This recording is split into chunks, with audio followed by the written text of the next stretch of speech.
Samahan nyo nga ako ngayong araw sa bundok kasi nga tinatamad na naman nga ako sa may bahay.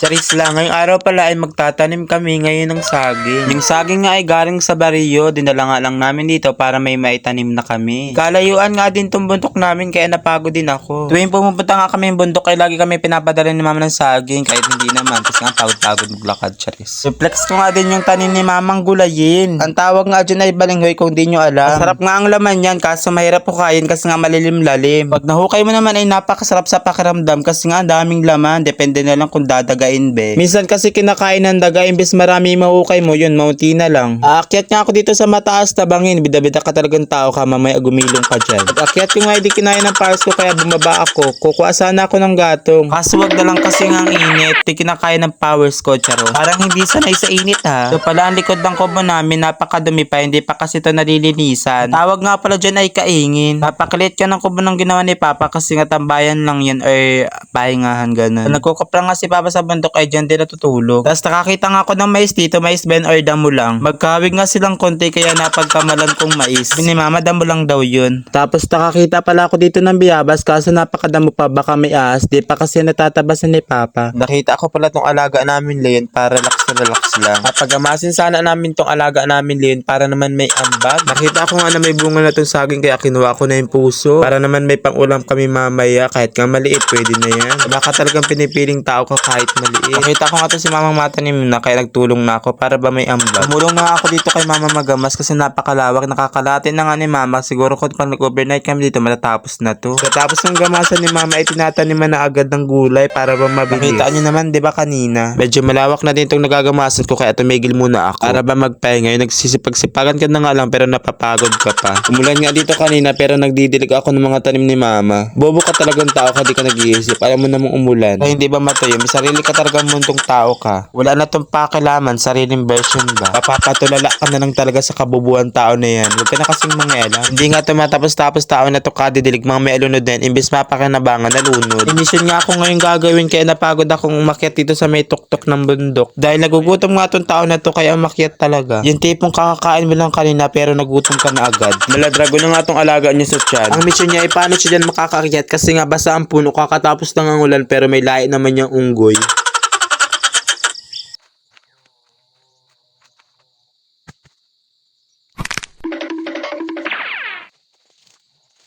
Basic lang talaga sa kanya. Sanay-sanay na talaga yan. Muntik pang madahat sa sobrang katakawan. Umulan na bigo.